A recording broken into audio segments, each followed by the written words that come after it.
बड़ी खबर है, नारायण सेवा संस्थान में 3 बच्चों की मौत से जुड़ा हुआ ये बेहद अहम प्रकरण लगातार सामने आ रहा है। विमंदित बालक पुनर्वास केंद्र से जुड़ी अनियमितता कलेक्टर चेतन देवड़ा ने इसे लेकर साफ कहा है। प्राथमिक तौर पर पाई गई है कई अनियमितताएं। एसडीएम बड़गांव की अध्यक्षता में प्रशासनिक कमेटी ने भी अपनी रिपोर्ट यहां पर प्रस्तुत कर दी और रिपोर्ट में भी अनियमितता पाई गई है। रिपोर्ट में बच्चों को खाने में उपयोग होने वाले मसाले भी यहां पर एक्सपायरी डेट के मिले। प्रशासनिक कमेटी की जांच से पहले नारायण सेवा संस्थान के जिम्मेदारों ने पानी की सप्लाई तक यहां पर रोकी और दिखावे के लिए कैंपर से पानी की सप्लाई शुरू करवाने के भी इन पर आरोप लगे हैं। और इतने विमंदित बालकों के होते हुए भी मेडिकल ऑफिसर की यहां पर मौजूदगी नहीं थी। जिला कलेक्टर ने मेडिकल कमेटी और प्रशासनिक कमेटी की अंतिम रिपोर्ट सरकार को भेज दी है। जिम्मेदारों के खिलाफ कलेक्टर चेतन देवड़ा ने साफ किया और कहा कि फाइनल रिपोर्ट मिलने के बाद जरूर यहां पर जिम्मेदारों पर कार्रवाई की जाएगी। और सबसे पहले उदयपुर से संवाददाता रवि शर्मा हमारे साथ जुड़ चुके हैं। रवि, नारायण सेवा संस्थान है, सवाल तो ये उठता है कि यहाँ पर सेवा होती किसकी है, क्योंकि बच्चों की तो नहीं होती, कम से कम ये तो साफ नजर आता है। बिल्कुल, देखिए श्वेता, आप सही कह रहे हैं कि 3 बच्चे जो हैं वो काल कलवित हो चुके हैं। कहीं ना कहीं पर जो संस्थान के संचालक हैं, पुनर्वास जो केंद्र है विमंदित बालकों का, जहां पर सेरिब्रल पाल्सी और जो गंभीर बीमारी है, मेंटली रिटायर्ड जो बच्चे हैं, उस तरह के बच्चों को यहाँ रखा जाता है। और ऐसे बच्चों का निधन हो जाना, 3 बच्चों का संस्थान के संचालकों की लापरवाही के चलते, गैर जिम्मेदारी के चलते 3 बच्चे जो है वो काल कलवित हो चुके हैं उल्टी और दस्त से। 4 जो दूसरे बच्चे हैं उनका अभी फिलहाल महाराणा भूपाल चिकित्सालय में इलाज चल रहा है।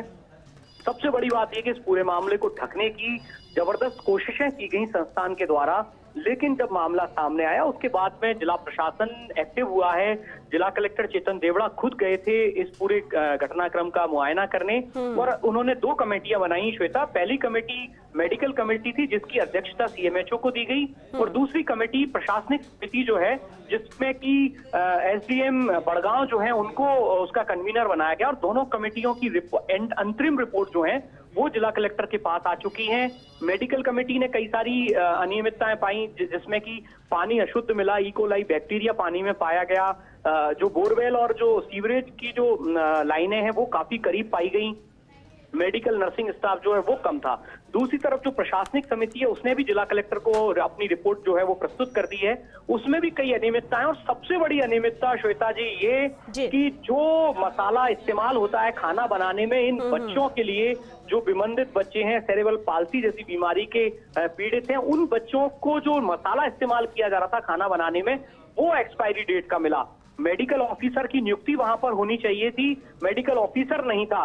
इस पूरे घटनाक्रम के बाद में और बड़ी लापरवाही ये कि पहले जब ये प्रशासनिक समिति वहां जांच के लिए पहुंची तो संस्थान के जो जिम्मेदार हैं उन्होंने जो पानी की सप्लाई है वो बंद करके और कैंपर को वहां पर रखवा दिया। रवि, आप हमारे साथ बने, रवि हमारे साथ लगातार बने हुए। रवि, आप कुछ पूछना चाहेंगे, क्योंकि प्रशांत जी उस स्टेटमेंट को लेकर भी सवाल उठा रहे हैं। उनका कहना है कि आके आप देख लीजिए, पैसे का सदुपयोग यहाँ पर होता है। प्रशांत जी, एक सीधा सा सवाल ये है कि जिला कलेक्टर ने 2 समितियां बनाई, एक मेडिकल समिति और एक दूसरी जो है वो प्रशासनिक समिति। दोनों समितियों ने अभी तो अपनी अंतरिम रिपोर्ट दी है, फाइनल रिपोर्ट आनी बाकी है। तो क्या आप इन दोनों समितियों की रिपोर्ट पर सवाल उठा रहे हैं कि ये समितियों की रिपोर्ट गलत है और आप सही हैं? प्रशांत जी, रिपोर्ट पर कोई क्वेश्चन नहीं उठा रहा मैं, किसी भी रिपोर्ट पर कोई मेरा क्वेश्चन नहीं है। उन्होंने अपनी जांच की है और जांच में जो उन्हें ठीक लगा वो उन्होंने रिपोर्ट दी है। मैं अपना पक्ष रखने की कोशिश कर रहा हूं कि जो जांच में जिसमें मैन्युफैक्चरिंग डेट और एक्सपायरी नहीं थी वो पाया गया, वो सेम डे आया था माल। और हमारा एक सॉफ्टवेयर है एसएपी सॉफ्टवेयर में जब तक वो सामान यूज नहीं होता, जब तक उसका क्वालिटी नहीं होता, बिना क्वालिटी किए वो सामान यूज नहीं होता। आप एसएपी सॉफ्टवेयर देख सकते हैं कभी भी आके, वो सामान इन्वर्ट नहीं हुआ, सिस्टम में नहीं आया और सेम डे सामान आया। जो भी सामान देखा गया है जो ठीक नहीं था वो सेम डे सामान आया है। और जो सामान इशू हो चुका था वो सभी किचन में यूज हो रहा था।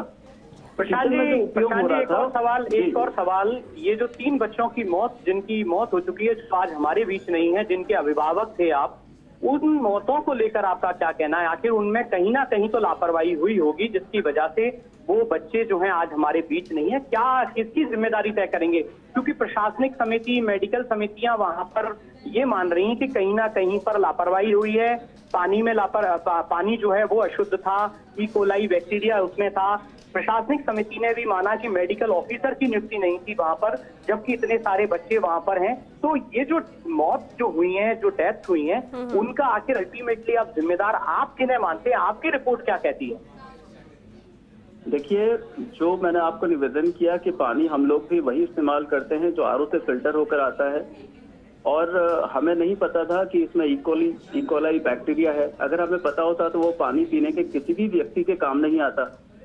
हमें अगर स्पष्ट दिख रहा है कि किस वजह से समस्या है, तो उस समस्या को कोई व्यक्ति कैसे बढ़ाएगा?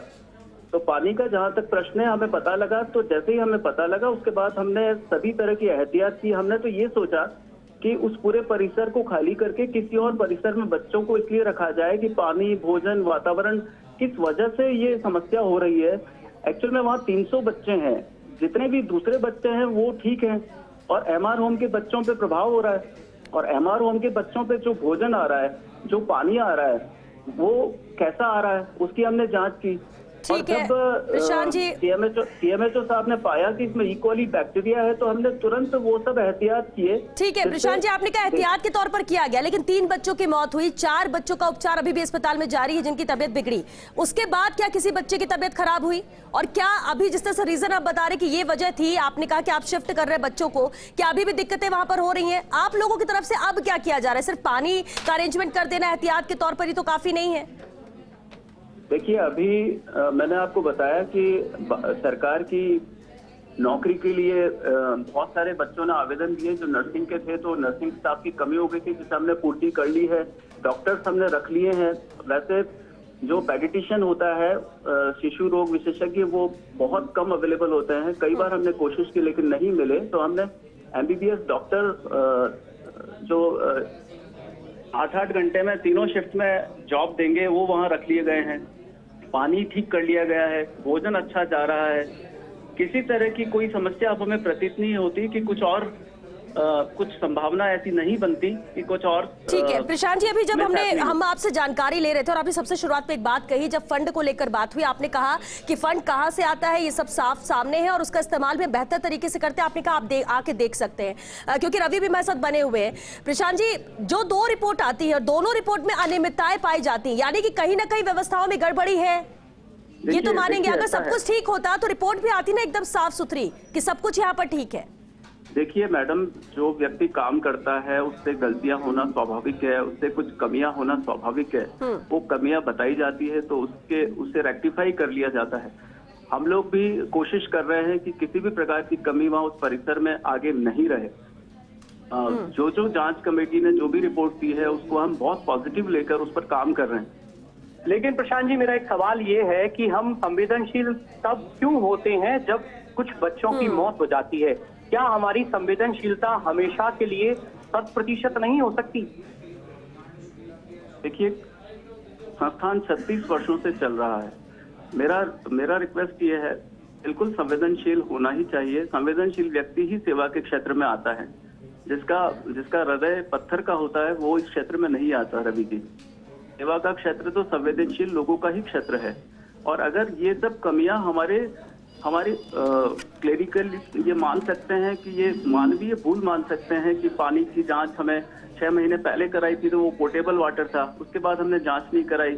आरओ फिल्टर लगाने के बाद हमने सोचा था कि पानी शुद्ध ही है, इसीलिए 500 और 250 KLH के आरओ फिल्टर लगे हुए हैं सभी बिल्डिंग्स में।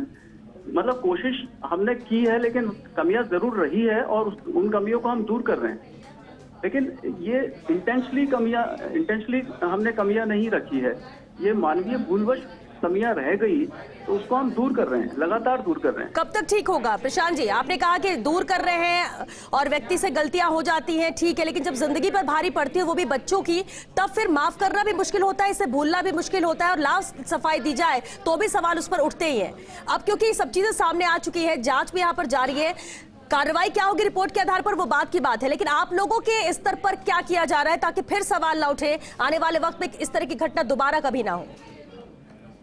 हम लोगों के स्तर पर बहुत कुछ किया जा रहा है। बच्चों, देखिए ये जो बच्चे हैं, ये मैंने आपको कल भी बताया कि माता पिता या अज्ञात लोग इनको गेट के बाहर छोड़कर चले गए। इन बच्चों को नारायण सेवा ने अपनाया, उनकी सेवा की, उनके लिए केयर टेकर लगे हुए हैं जो दिन रात उनकी सेवा करते हैं। ये बेड रिडन बच्चे हैं, ये करवट नहीं बदल सकते, इनके लाइट बाथ सब बिस्तर पे ही होते हैं, इनको हर 4-5 घंटे में डायपर बदलने होते हैं। इनकी सेवा बड़े शुद्ध मनोभाव से करनी होती है, तब ये बच्चे मुस्कुराते हैं। इसलिए और केयर टेकर, एक लाइट बाथ साफ करने वाला व्यक्ति मिलता नहीं है मैडम। आप ढूंढेंगे तो भी इन बच्चों को टैकल करने के लिए कोई तैयार नहीं होता, कोई संस्था तैयार नहीं होती। हमने चला के एमआर बच्चों के लिए प्रेम था, स्नेह था और हम सेवा करना चाहते थे, इसलिए इस सेंटर को शुरू किया। कोई भी दूसरी एनजीओ उदयपुर में आशाधाम और नारायण सेवा संस्थान है, हमने प्रार्थना की कि एमआर होम को कुछ समय पहले हमें लगा कि बहुत सेंसिटिव वर्क है, इस पर बहुत ज्यादा ध्यान देने की जरूरत है। और बालिकाओं का भी सेंटर है और बालकों का भी सेंटर है। बालिकाओं के सेंटर के लिए हमने सरकार से प्रार्थना की कि कृपया आप बालिकाओं को आप कहीं अन्यत्र शिफ्ट कर दें, हम बालकों की सेवा करेंगे। तो सरकार के पास दूसरा कोई सेंटर नहीं है जहां उनको शिफ्ट किया जा सके। तो हम बहुत प्राण प्रण से सेवा कर रहे हैं। जरूर कमियां रही है, हम उसे दूर करेंगे। ठीक है, आप कह रहे हैं कि कर रहे हैं, क्योंकि रवि भी मदद बने। रवि, कई बार आप इस मामले के आने के बाद और इससे पहले भी आपने यहाँ पर जाकर स्थितियों को देखा है, फिलहाल क्या वहां पर नजर आता है व्यवस्थाओं को देखा जाए तो? और दूसरी तरफ जो रिपोर्ट बनाई गई है प्रशासनिक स्तर पर, स्वास्थ्य विभाग के स्तर पर, कितनी भिन्नता है दोनों में?